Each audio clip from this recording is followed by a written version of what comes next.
Okay, guys, we have Joyce Meng again from Type Talks, big YouTuber. We kind of messed up the last time, um, but we got her again. She's a very busy person, so it's kind of hard. Joyce, can you please introduce yourself? Yeah, so my name is Joyce. I have a YouTube channel that's under my full name, Joyce Meng, and it's a series called Type Talks where I interview people of the 16 types and I have them explain how it's like to be them and how their cognition works, and just a 3D or 4D look into the personality types by hearing from their native tongue how it's like. All Joyce, right. how did you get into typology? Yeah, I got into typology in ninth grade, and it was because of my ENFP best friend at the time. She loves exploring niche personality theories out there, or any kind of theory out there. And she introduced us to the MBTI, and she typed everyone that we knew. And she also typed me, and she's like, oh, and I understand that there are ethical implications to that. But yeah, so she was like, hey, you are an INFJ, and if you think that you're otherwise, you're wrong. And so that was her display of love at that moment. It's like, I know you so well, better than you know yourself. And so that's what showed my love to you. But yeah, it was pretty interesting. And I got into the theory, and yeah, it's been my lifelong obsession since then. So yeah, you always need someone to be the gateway drug or something to be the gateway drug to this community. So Okay, what services do you offer through typology? If like someone wanted to get some services from you, how would they go about that? yeah, so I do type-based coaching, and I also help people with the discovery process of figuring out their best fit type. And I also facilitate the instrument and organizations. So I do those kinds of services. Mhm. Perfect, perfect. And if you just send me the links or whatever, I'll put it in the description for you guys. What Absolutely. what benefits have you gotten from typology? Yeah, the benefits are numerous.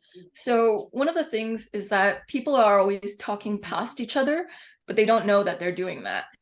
And so typology is one of the ways of understanding how what we communicate gets lost in translation to certain other personality types. And so it improves communication, it improves relationships if applied correctly, and it allows us to have compassion and love for other people. I see typology as models that help us love each other better. And so with type, it really teaches us, hey, this is how the other person's operating. It's different than you. And your inclination might be to judge it, but then instead you have compassion for it instead because you understand it. And when we're given understanding, we're able to hold more space for it because we're able to put a name to what that phenomenon is. And so there's that too. And I think typology is great for a sense of relief in people because they're like, I know I'm different than other people. I just don't know why. And when you have a term to it, it gives you a sense of relief to phenomenon you and patterns you've been experiencing your whole life, but you couldn't quite put words to it. It provides a language to otherwise something you knew you were already dealing with. So it provides a language to what you already know. Mhm. So, what do you recommend for somebody who's just getting into typology? Yeah, I would say that there are better uh there are better resources than 16 personalities. It's a good, I mean, as long as it gets you interested in type, that it's good for that initial, hey, this is so cool Mhm. kind of assessment. But I would say look into the cognitive functions and see how your cognition is wired. And multiple different cognitions can lead to similar behavior too. So you're going to really have to investigate why you do things.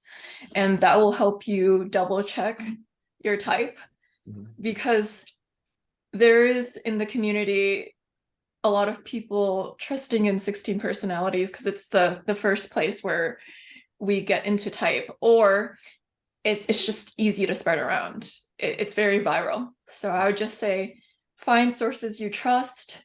There's some that are more sparkly, but they don't have good information, and some places that have good information that are harder to find. So I just say look for legit sources and find a community of people who love talking about type 2, so you guys can contrast experiences and learn from each other.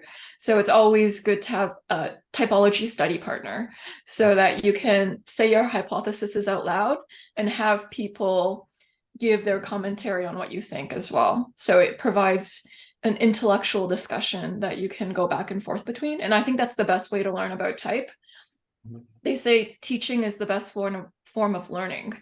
And so when you have someone to talk about type with, you actually learn what you think about certain things that if you had not said, you may not know your exact thought process behind that. So those are the two things I would say. Okay. What do you see for, I got to ask you an NI question. What do you see for the future of typology? Yeah, I find that people are moving towards more fluid and dynamic systems of typology. And so they're looking for something that doesn't put them in a box. And in today's culture, they're really looking for how can you describe a personality in the most expansive way possible. And so I think a lot of theories coming out, they're describing 512 variations of the 16 types. And so you're going to see a lot of that. People trying to describe the subtypes of certain types and trying to create theories that are more movable, that you can really go almost. So that's essentially what you're going to see. People who want theories that have a more flexible way of viewing personality. Mm-hmm. And you'll also see the incorporation of artificial intelligence in how we see type, because AI is inevitable and it moves at a really fast pace. It learns at a very fast pace. So once it reaches the typology space, mm-hmm. it is going to infect it. And there's even a website that's coming out soon called Mind, and it's basically going to use AI technology in all aspects of type.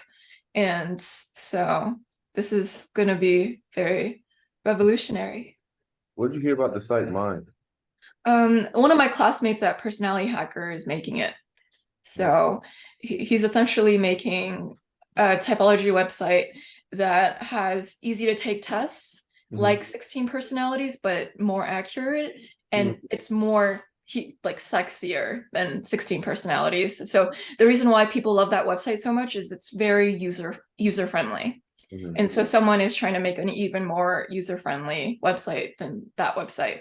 And so it has the catchiness factor of that while also incorporating AI. So they're going to say, for instance, when figuring out someone's type, the AI is going to generate what are common answers to certain questions. And then after a while, it's going to find a pattern. Mm-hmm. And so it's going to be able to get a clip of someone and possibly guess their type. Mm-hmm. And over time, if the creator of this AI is smart enough, they might be able to hone in the accuracy rate of that. And it might be a really interesting tool in the future and possibly scary for some people, but mm-hmm. that is where the future is headed. That's an awesome answer. What is something you don't like about typology? Something that I don't like about typology is that sometimes people do use it to put people into a box. It doesn't have to be used that way, but I notice it depends on the user. It's almost like with needles, you can either use a needle to save someone's life, or you can use a needle to euthanize someone. Okay. And so the object itself is value neutral, but how the user uses it then creates the value. And so humans tend to create a lot of assumptions. You can see this with race. There are a lot of stereotypes with race or how people see certain genders. And this natural behavior moves to typology, where people will naturally want to form assumptions and stereotypes, which there's always a grain of truth to stereotypes. And there's something that we can take away, but it's not the end all be all. And so I would just say, have an open mind when dealing with type, not so open that you allow for the wrong answers to flow in, but you don't use it to box people in too quickly, because then people get afraid that if they grow beyond the tendencies of their type, people will keep calling mistype to them. It's like, oh, you grew a lot, so you must not be an INTJ because you're different than the INTJ stereotype I have in my head. Mhm. So it almost creates okay, let's not grow and turn into the most stereotypical version of this type so that people accept me into the community. Whereas I think that, yeah, we can see the type as having common trends and patterns and cognition, but to not box behavior into that. So you can still have a very individuated person who can fit into a type, and you can see why they're still an INTJ, but also you don't have to make people feel the pressure to fit into a type to belong in a community. These are fixable problems, so they're not things I see as huge. I see people like creating hierarchy lists for types and being like, well, I'm this type, I'm better than you.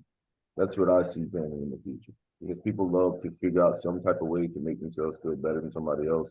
And you know, no matter what it is, people create like a hierarchy list. Even if you play like a video game, they make a hierarchy list for who's the best in the video game, who's the worst in the video game. It's just like what humans do. That's what I think is gonna happen in the future. You see little kids running around saying, oh, you're an ISFP, you're a loser, you know, like stuff like that. I can see that, you know, people love hierarchy lists. But what do you think is a common misconception that people get about INFJs? Yeah, with the hierarchy list, I would say that's why people at the leaders of typology, if we were to just inform people that hierarchy lists can be a little bit toxic at times, then I think we can change the direction of where the future is headed, because leaders create the future because they imagine a better future, and then they create people who can then move towards that together. So I do see that, Mercer, because it's a human tendency, but I just don't see it as an inevitability because we can prevent it with our own hands and our own ability to influence. So you're right, though. I didn't want to disclude your. I don't know, man. People love to put, I don't like, no matter what it is, people love to put like a hierarchy list on anything, just because people want to feel better than somebody else. It's kind of crazy. But like, I've seen, no matter what the type is, I've seen someone who excels at that type, you know. Robert Greene's an INFP, you know, and look at the work that he's put out there. Kobe Bryant is ISFP. Look at the work he's done, you know. So to me, I feel like it boils down to the person and how much are they willing to put in the work. So Absolutely, I totally agree. And so my volume setting is a little low, so I couldn't hear your question about INFJs. Could you repeat it? So I'm just gonna raise my volume right now. So what's a common misconception you think people have about INFJs? yeah, a common misconception people have about INFJs is I think they don't always get how INFJs can, some of them can be very thinkery. So with intuitives, they have a different expression of extroverted feeling. So when we hear about extroverted feeling, people are mostly describing the SFJ version of it, which is doing concrete things for people and being more concrete about FEing, like baking cookies for people, for example. Whereas for some INFJs, how their extroverted feeling is going to show up is finding the root cause of why people do what they do, and trying to get to the bottom of it and then helping people that way. So it's more about looking at the why, and you're not going to see as concrete a manifestation with some INFJs with how they express their feeling. So I would say that's one of the biggest misconceptions. But because they have a lot of introverted thinking, right? So they're thinking about the framework of humanity and why people do what they do, but on a way of understanding the principles behind it, and then trying to work with that to help you. So they're more logical than people give them credit for. I think they can get very, very logical with the TI and the third spot. Very logical, especially if they work on it. Tom, you got any questions? Well, maybe just a follow up to that, because according to like Linda Barron's and like interaction styles, like INFJs, they're NFs, so they would be interest based, and the NF version of being interest is that they're trying to create the win-win. So can you give like an example of what that's like for you, like how you create the win-win, or how you go about it? Yeah, I think with NFs, they do want to create that win-win because they see the ideal outcome. And so they want to help people move towards that. And so the times where I see the win-win is we did an exercise in class, and it was essentially, all right, you have two teams. You have the choice to either work together or hurt each other. And I was trying to explain to everyone in my group that this is essentially an exercise in win-win. And if we don't work with the other team, we're actually going to lose, because overall, we could create a bigger outcome together than us independently fighting with each other. And so at the end, the instructor told us that they lost the game essentially because they didn't listen to me. And it was because the game was an exercise in compassion. And it was basically, I was trying to explain to them that when you take away from someone, it's essentially like taking away someone's locker items. You just open their locker, you steal their items, and you just really mess up other people's lives through a moment of selfishness. And so people didn't take me seriously because we were playing a game. And because they didn't work together, we had a losing score in the game. And our instructor said if we worked together, then we would have gotten the high score in the game. And he said that there's a lot of, every time he has someone play this game, they always lose. Like, because people's natural tendency is to not work together and try to like beat each other. And so he was trying to illustrate this larger principle of, we always say that we're win-win, but when push comes to shove, there were very little people who stick with that mentality. And I thought it was very representative of my NFness, because I was trying to explain to everyone how to win the game, which is making everyone win as much as possible. So it's almost like finding the scenario where you create as little losing for anyone in the scenario. And so looking for the win-win is almost like understanding the bigger picture of it all. So sure, you might want that immediate gain, which puts you ahead of someone else, but ultimately you don't want to screw anyone over to make yourself win. Otherwise, I think some NFs, they believe in karma, or like if you do it, then you're going to create a bad universal reaction for other people that you might not be aware of is happening. There's something called the butterfly effect, and that one action leads to another action.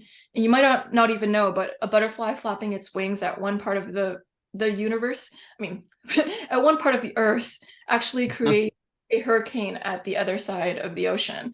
So that's where the name, the butterfly effect, comes from. And so basically all of our actions have unintended consequences. And so I have a very strong awareness of that.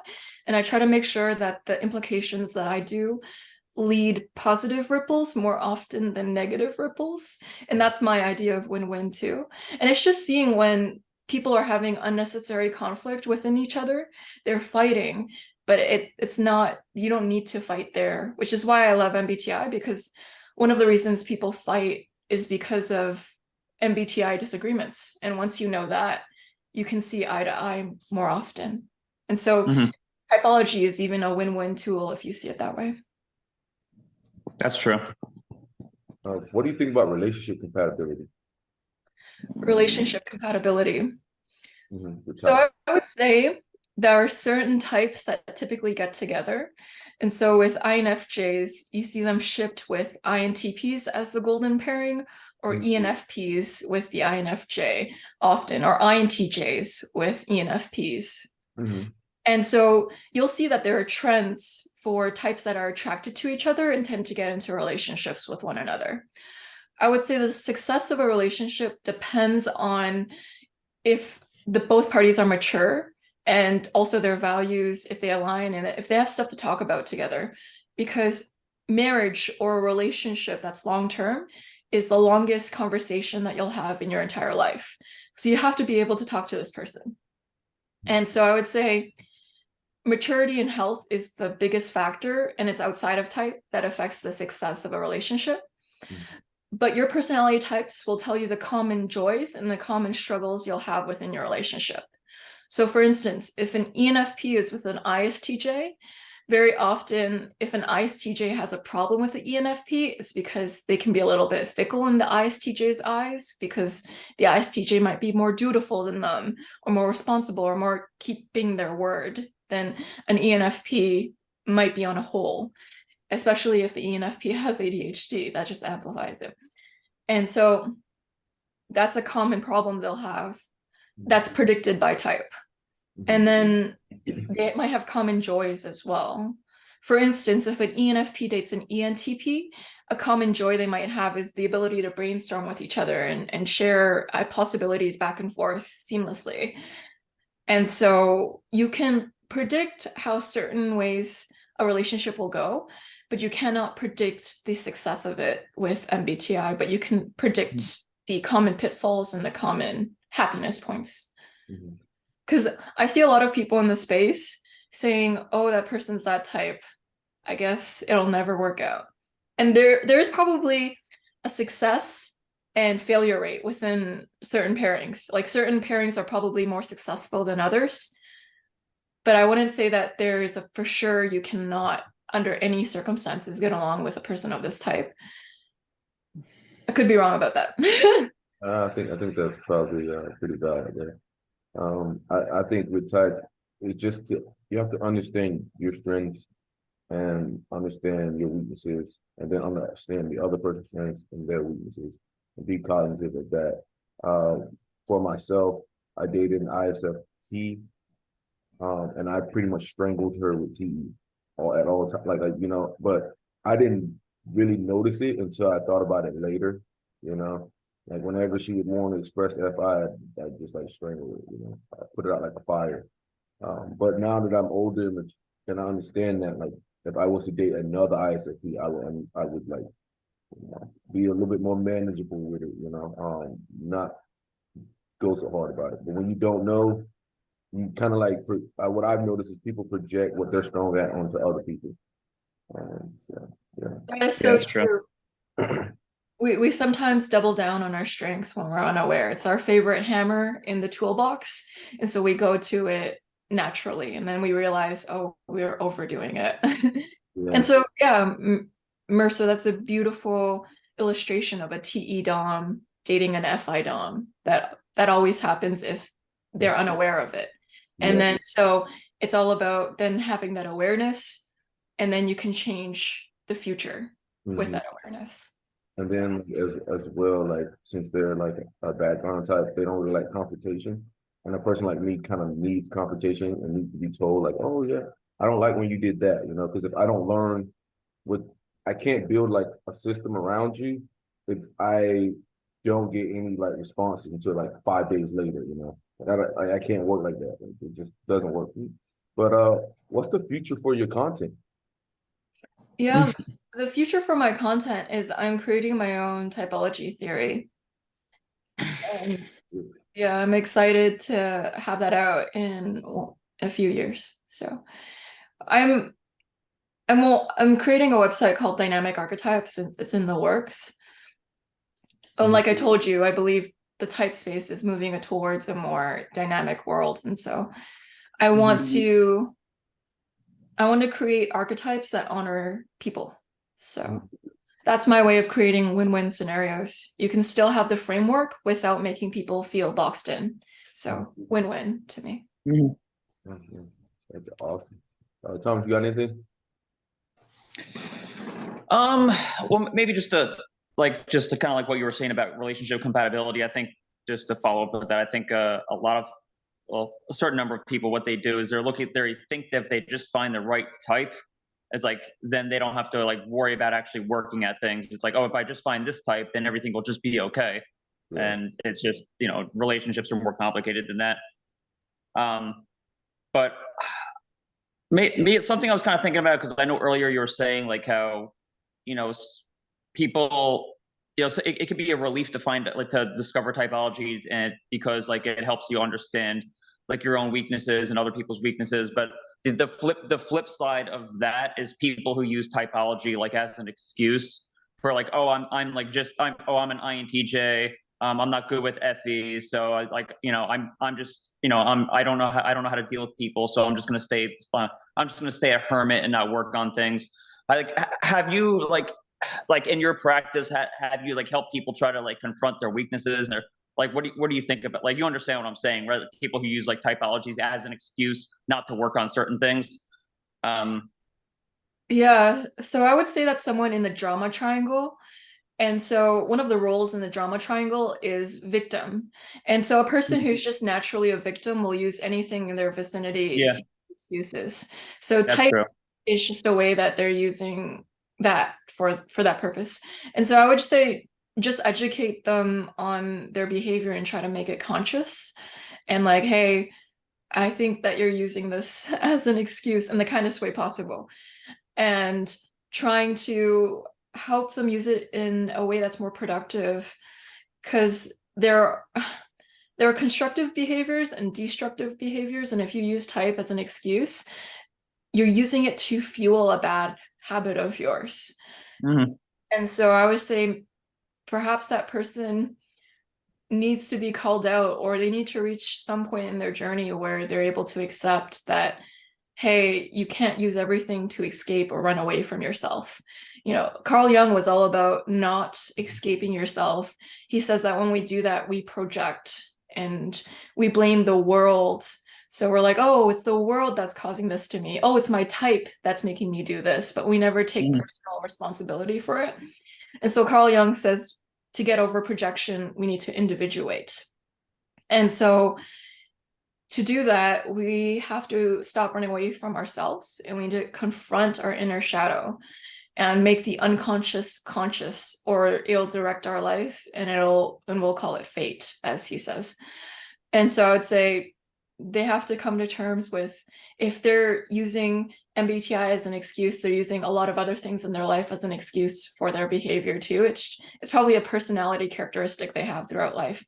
And so I would say, yeah, just either try to help them grow or find other friends who don't use things as excuses. So, when I just want to ask this, when you found out you were an INFJ, how did that change your life, and did it change anything at all?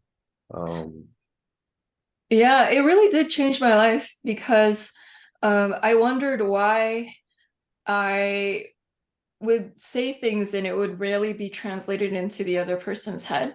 Like, let's say I would talk about the philosophical significance of something, and then other people, it's almost like I'm talking to a wall or speaking to the void, because some of the meaning gets translated correctly to the person, and then others, a part of it gets lost in translation.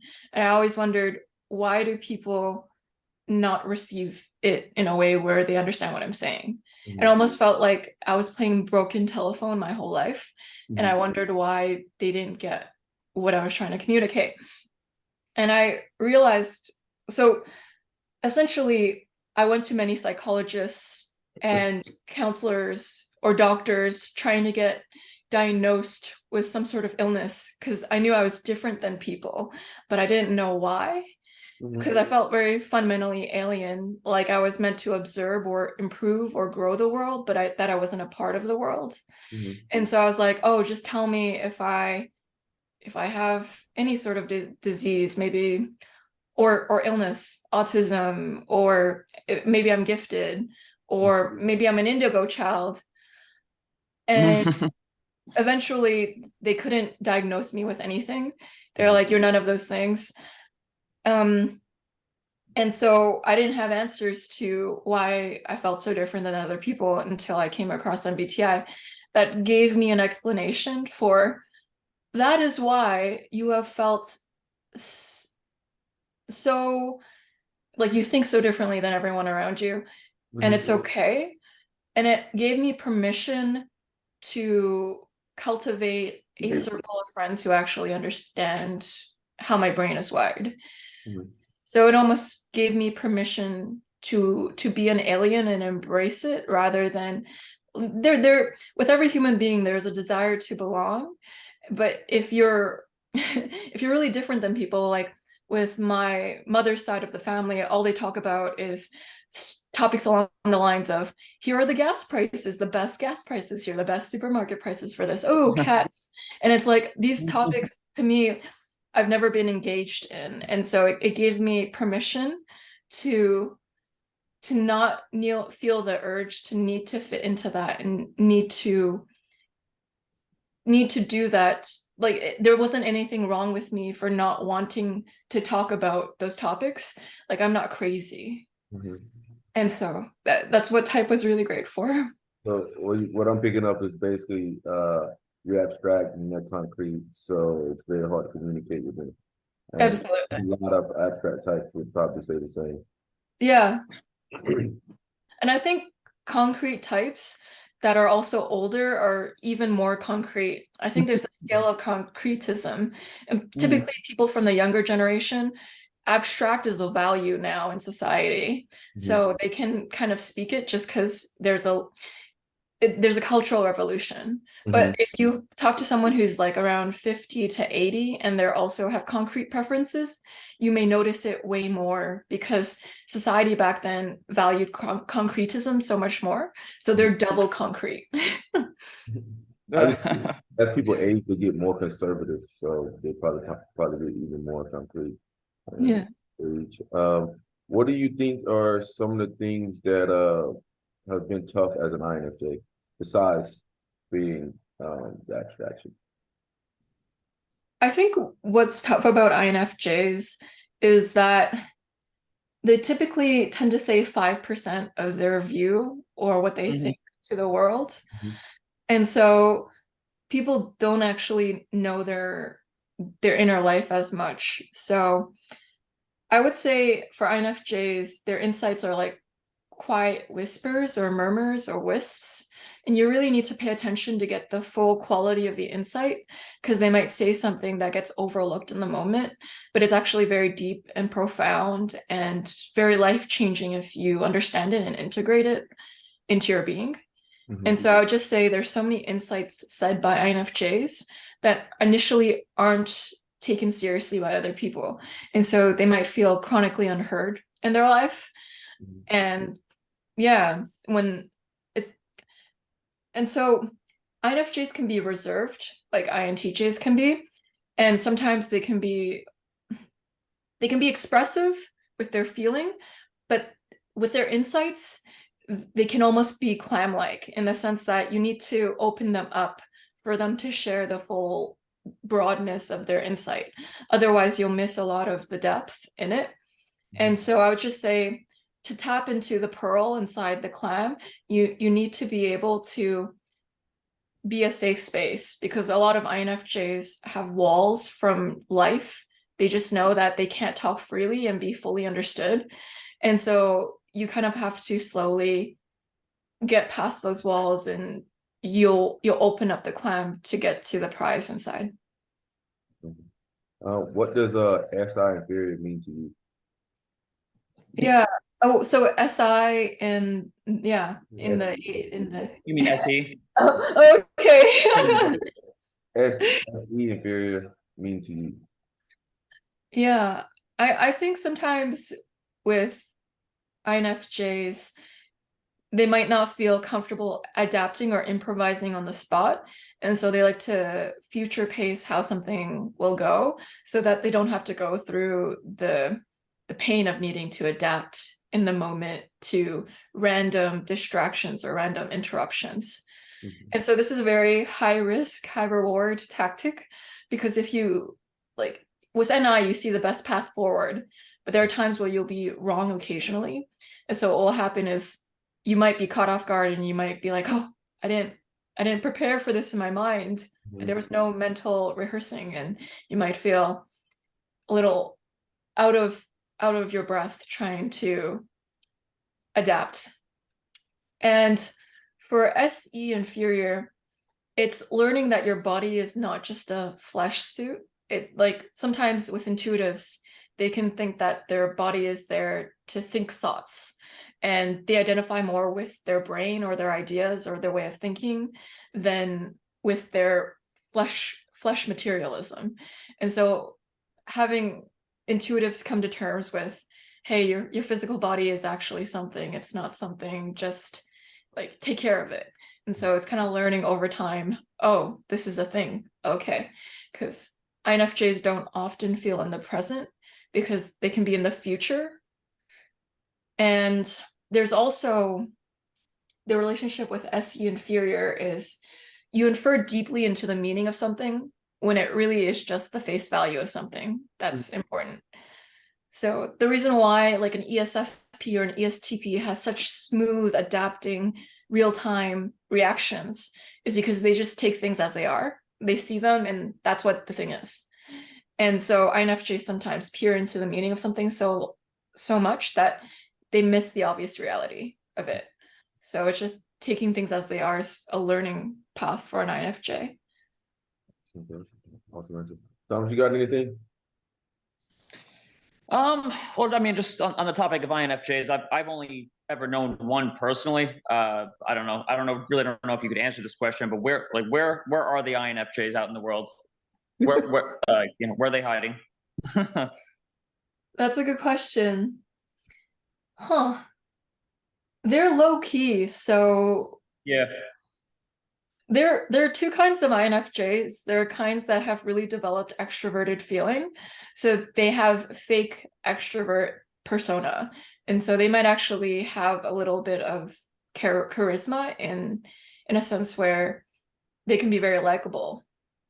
And I think where you can find an INFJ is somewhere where they're able to talk about the things that matter most in life. Or just like if they're able to talk about really deep substance-filled conversation, like a place where people are having very meaningful dialogue with one another, being able to discuss intellectual topics together, and also NF ideals. Yeah, you'll find INFJs. And I know that doesn't really help because that's not really a space, but you can, what I'm saying is you could find them anywhere where people are having meaningful conversation. So finding INFJs is tough because it depends on if they're in a chameleon aspect of their life too. So if they're trying to blend in with crowds that are more concrete, you might see an INFJ trying to put on like a face and trying to peacock. So to find an INFJ is to ask them deep questions and to see how they answer it. So an INFJ, if you're asking them these deep questions and they start to trust you, you'll notice their personality eventually, even if they're hiding it or masquerading it. So I would say you can find them anywhere, but taking off that masquerade for the FE subtype ones might be a challenge. So you have to be someone who's able to garner that kind of conversation with them if they're like, oh, interesting, this person's deep. You'll find INFJs when people are talking about that deep friend. They're like, oh yeah, that friend that starts deep conversations. Yeah. Well, maybe it's, you were saying that that they're like clams and it's hard to get them to open up. So what would you say, like what puts them at ease and gets them to open up? Yeah, if you're willing to talk about something personal about yourself for some of them. Being vulnerable, right? Yeah, I would say because so. they want to know who people are like deep down, right? Like so if you feel comfortable to be vulnerable with them, then they'll probably feel comfortable to open up, which is, I'm actually kind of similar in that way where, if people are not being vulnerable with me, it kind of makes me uncomfortable. I'm not going to want to be around them. But I think with INFJs, it's probably even more important. So yeah. I guess I'm screwed with INFJs. You're screwed.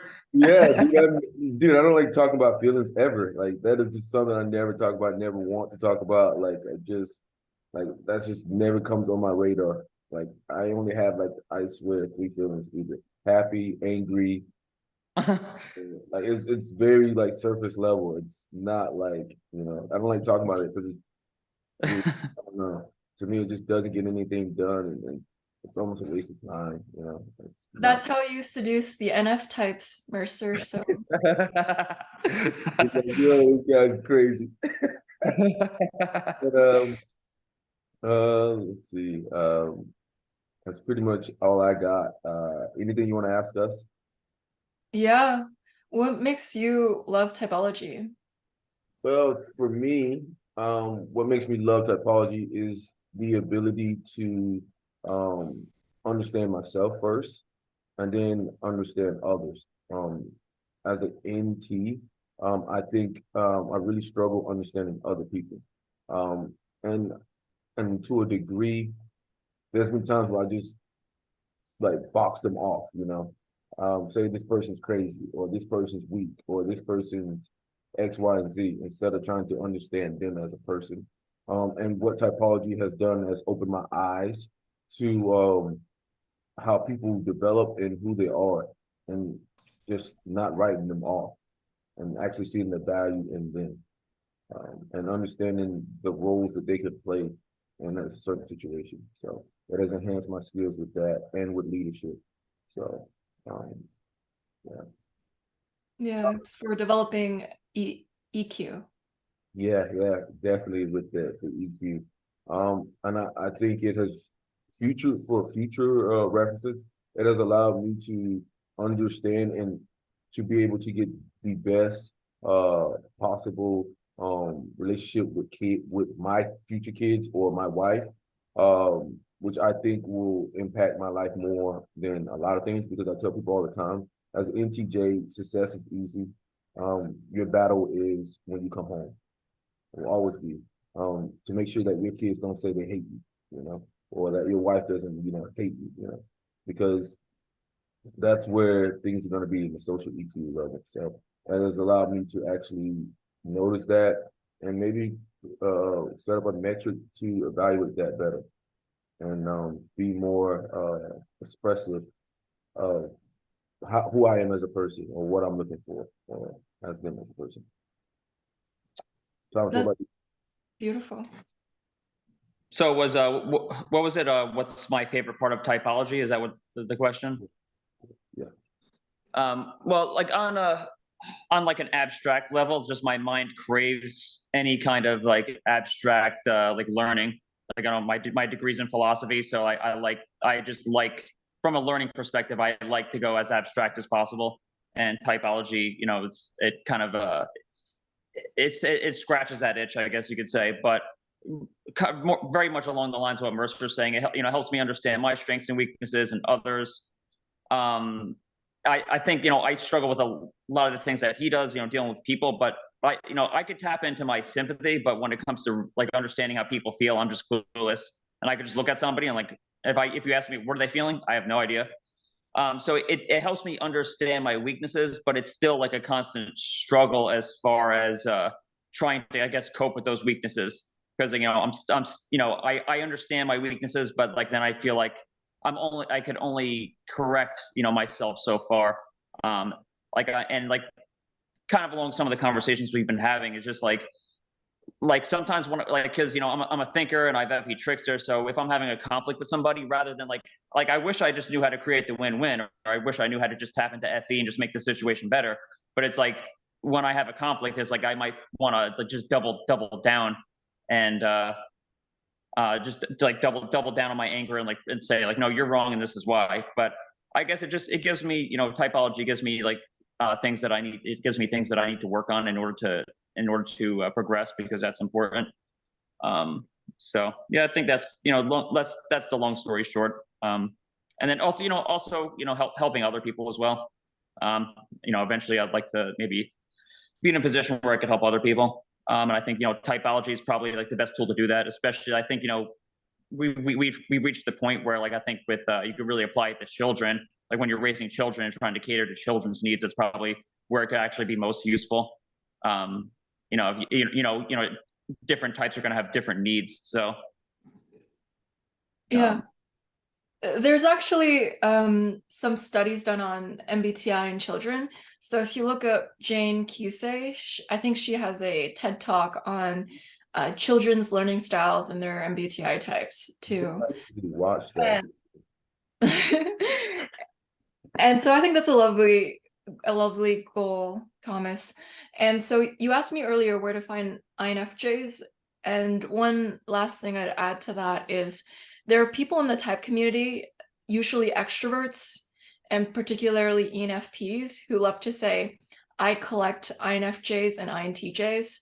So if you just go to those people and you look for their friends, then you might find INFJs there because they like to collect them like their Pokemon. So I feel like I've collected like INTJs and INFPs like Pokemon.